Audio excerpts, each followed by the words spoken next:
Okay, so welcome to another Coach's Corner here at Gold Canyon Golf Resort. So I'm back on the members tee again. We're on the chipping green. And last time we talked about the mathematics of the short game as applied to chipping. Okay, so now we're going to talk a little bit about the column to the right in my book, which is going to be pitching. That means I'm going to hit the ball a little bit higher and I don't want it to roll as far. So if we saw last week or last time that a lob wedge and a typical chip for me goes about 7 steps.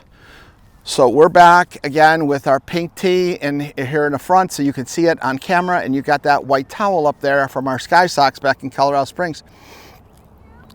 That this time we're gonna get them a little higher, okay? So I don't want a 7 for a rollout, okay? So if I have a pin that's shorter, all right, we want to get the ball a little bit higher, and so it's not going to roll as far. Okay, so last time we talked about finding the bottom of our arc, and the bottom of my arc was in the back of my stance. So this is what we call zone 1. A typical pitch is going to be zone 2, where I'm going to put the ball in the middle of my stance, and that's going to give me a number probably in the nature of a 6, maybe a 5, 5.5, or a 6. So if I go here, and I just swing through. Now you're going to notice that my bottom of my arc is further forward, so I have to rotate a little bit more. And then as I go into zone 3, which is going to be right up here off my left heel, the ball position is forward, and so now I have to rotate a whole lot more. See how much more I have to rotate to be able to get a zone 3 shot. And that zone, that's going to go up about this high, as opposed to this versus this for a chip shot. Now, if we really want to go zone 4, now we're going up here. Now, we're not going to really be able to do that with a 5-yard shot. You can, but it becomes very difficult. And so, but, again, what we're going to do then is I'm going to move the ball a little bit forward off my toe. And so now the face goes open, and I'm going to really have to turn my body and be able to get some arc. So let's see if we can hit a few of these shots. And we're going to go zone 2. We always think about zones because when we talk about it, we want what's the flight path look like up here versus a pot. We're going to have this a chip, a pitch, 2, 3, and then 4. And we're not talking about a flop shot here. If I've got to go to zone 5, then I'm throwing a ball way heck up in the sky, a big swing, and I'm going to be trying to get it to go up and then down, straight down, so it's got virtually no roll. So zone 2 pitch, again, the length of the swing is virtually the same. It may be about an inch further in the takeaway, but because again, the face maybe is a little bit more open. Okay, again, we're working on making sure that our bottom of our arc is good. Hands go back again, always to the middle of my belt. Okay, that's where I always want my hands, regardless of the shot, because I'm going to actually have a little bit of a press, and that's just me. So again, let's see if I can get a zone 2, 5 yards. That was pretty good right there. I like that a lot.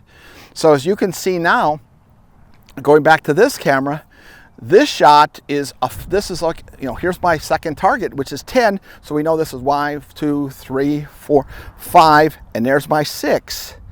So what that says is that by having a zone 2 lob wedge, we've just gone from a 7 to a 6. Again, the further the ball position goes up in our stance, the more difficult the shot is. It's not as easy to be able to control it because now we have to worry about rotation of our body.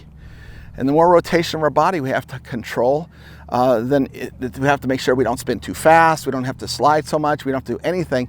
So it becomes a little bit more difficult the higher we go, okay? So now, let's try, haven't done this in a while, let's try a zone 3 5-yard shot. Okay, so we're going to put it up in the middle, up in the front of our stance. Okay, we're going to let the hands sit back here so it's again at the tummy. I'm going to set and I'm going to slide, turn my body, and not slide. I'm going to turn my body, and the hands are going to go underneath. See that right there? I practice this, so you're always seeing us. The guys and gals on TV. We're always practicing because these kind of shots, because we have to make sure we know where our bottom of our arc is and where we can turn. Because the last thing we want to do is hit this thing fat or hit ball, and then the ball's sculling over and things of that nature. So again, we make sure we get the ball set up here off the left heel because that's the zone 3. There's our 5-yard shot. Now again, you can see the club is going back slightly more. but it's not much. Okay, so here we go. Okay, that wasn't too bad. So as you can see, that one is a little bit short of my target, but again, it was a little higher and a little bit softer. So now you can see that this one rolled out about 3.5. I would like it to be a little bit more than that because I hit it a little heavy. But again, the idea is that if we're trying to hit a shot where we're going higher, okay, and we're not getting as much roll, then we're going to have to change zone positions. That means the club's going to get a little more open, and we're going to hit the ball a little bit higher so that we're going to have a ball that's going to roll. You know, again, this we had with our chip, we had 7, 1, 2, 3.5, slightly less than 4. So again, we got a ball where we went 7, we went 5 and 7 for a chip. We go zone 2 for a pitch. We go to 6. We go to zone 3. Now we're at a 4. You know, ideally, I'd like it to be a little bit more up in here. But again, if I'm here versus here, I've got a 2-footer, maybe a 3-footer for par or birdie, depending upon where, you know, the hole. The idea again is to get the ball up in the air so that we can get it close. And so you have to change the path. You have to change where we're gonna, you know, hit the ball to, where we're gonna, you know, strike it. So again, that goes zone 1 is back here in a chip. Zone 2 is going to be in the middle. Zone 3 is up here off to the left. And again, if I have to go zone 4, then I'm really trying to scoop, you know, just cut this thing. And now all of a sudden we're going to see if we can get it 5 and maybe stop or roll 1. Okay, so very difficult shot for me.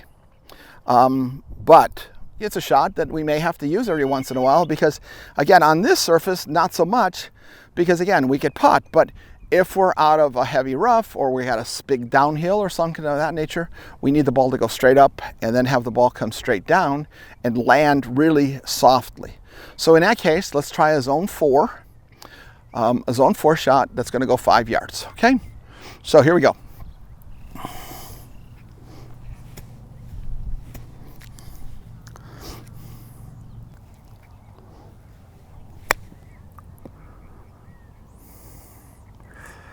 Okay, so did you see how that ball came straight up in the air and it dropped straight down and it was just nice and soft? Again, that's because the golf club is sliding under the shot and it's not going to have any travel forward, okay? So this traveled about 2.5 paces past the 5-yard shot. So again, when we're thinking about this, again, now we've got multiple shots for a same lob wedge, depending upon how far I am. Normal, you saw that was a 7 in the last video. Now we're at 6, maybe 3.5 or 4 with a zone 3 shot. In zone 4, we're at, 2.5 to 3 steps past that. So by moving the ball position forward, by moving our hands slightly back into a position like this, we're actually able to take the club and slide it under, hit the ball higher, let it land softer, okay? So again, it's all about the math. Understand the math for every club in your bag, and you are going to get the ball closer, okay? So again, if you haven't subscribed to our channel, please do so now. Hit that button over on the side so whenever I have a video, it comes up for you. If you've got any questions or comments, please put them down here. My information is at the bottom. I'm always delighted to help you. If you've got questions on things that you'd like me to cover, I'll be delighted to do that. And again, until next time, thank you and have a great day. Bye now.